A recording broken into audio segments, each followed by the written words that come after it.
Ciao ragazzi, benvenuti su Watch Explorer. Oggi sono qua per farvi vedere il mio nuovo acquisto e colgo l'occasione anche per farci una mini recensione e comunque voglio dare un mio pensiero su diciamo il mondo degli orologi giapponesi entry level, paragonandolo anche col mio NY0100 di cui sapete già che è in mio possesso. L'orologio in questione è il Kamasu di terza generazione, limited edition, che ho trovato ragazzi che è, come posso dire, un orologio che ha un rapporto qualità-prezzo, ma sicuramente non sono solo io a dirvelo, veramente impressionante. Si tratta di un orologio, in questo caso in edizione limitata, su 2000 pezzi, e che ho trovato a un prezzo di mercato sui 250-260 euro, ma potete trovarlo anche a cifre più importanti, essendo una limited a un po' di prezzi che variano da sito a sito.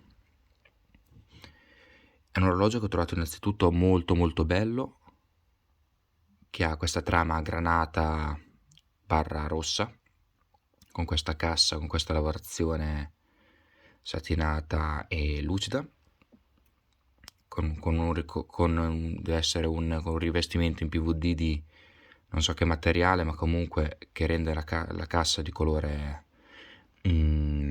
marroncino, non bronzo, ma di un colore un po' più delicato, tipo rose gold.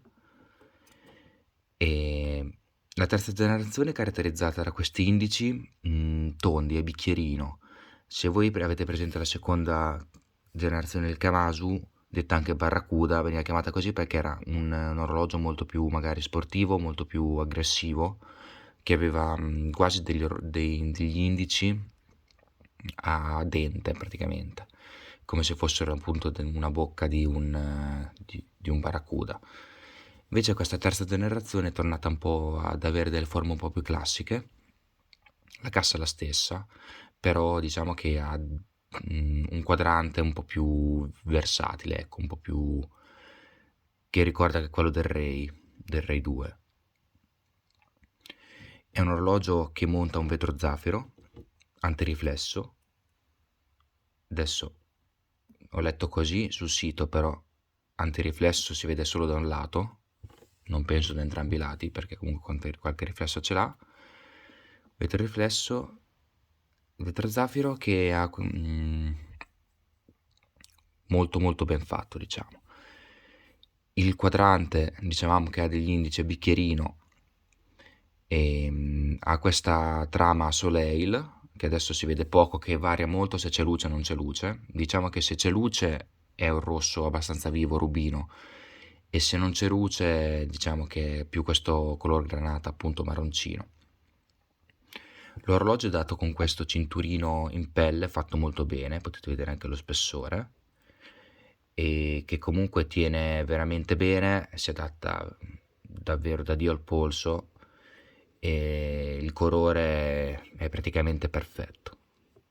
Questo marrone col rosso gli dà un'aria molto elegante, seppur sia appunto un diver che ha comunque dimensioni mh, dal punto di vista del diametro abbastanza importanti, di 42 mm, 41,8-42 mm, che però lo rendono contenuto dal punto di vista del lag to lag, che praticamente misura sui 46,5.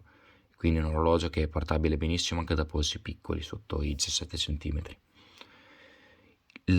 L'orologio monta addirittura un calibro con fermomacchina e con 22 rubini e la precisione da meno 15 a 25 secondi.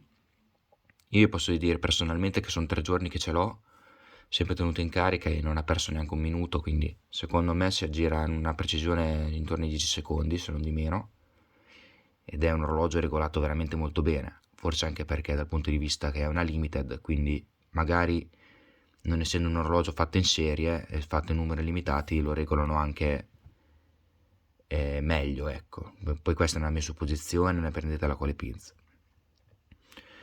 Infatti il calibro è, dicevamo, è il 6922 con 22 rubini meno 15 più 25 secondi di precisione, è una riserva di carica superiore ai 40 secondi, di 40 a 40 ore.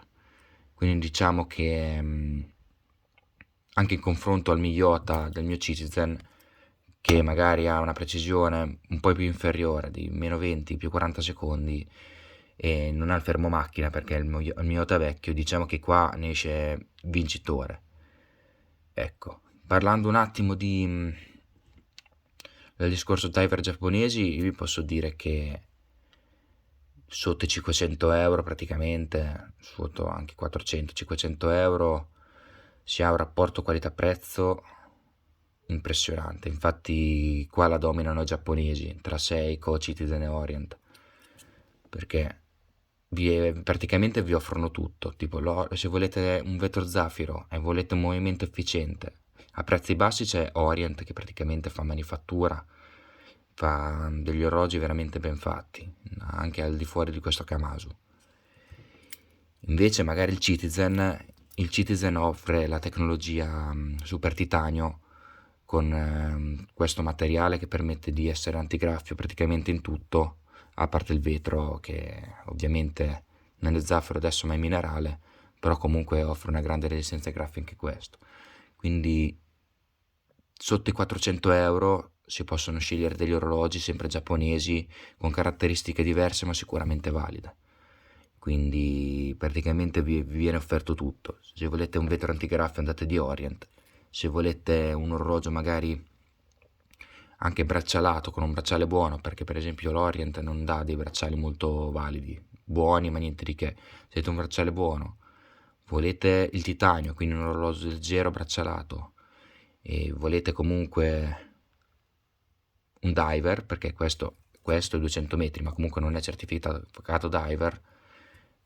Per esempio qua la corona è molto più agevole in confronto di questo, che ha una corona un po' più piccolina, allora andate di Citizen. Senza togliere nulla a Seiko, che adesso ha rifatto un confronto a 3, però adesso non avendo un Seiko in collezione mi fatica. Quindi vi posso dire assolutamente, ragazzi, che queste due sono due delle migliori opzioni sotto i 400 euro. L'Orient fa 500 euro di listino, però si trova sui 250, 300, 350 euro, dipende un po' dove andate. Io per esempio l'ho preso su Cashik, che è un sito anche italiano, che lo fanno 253 euro, se ne volete approfittare, perché secondo me non durerà tanto questo orologio. È veramente troppo bello, troppo bello. Invece il Citizen, d'altro canto, a 400 euro di listino, lo trovate sui 300-320 euro, quindi magari con una cifra leggermente superiore, però anche questo ne vale assolutamente la pena e ha un rapporto qualità-prezzo impressionante. Quindi ragazzi, se volete due orologi per risparmiare, andate su uno di questi due, o magari sulle diverse colorazioni che farete comunque un affare a prescindere.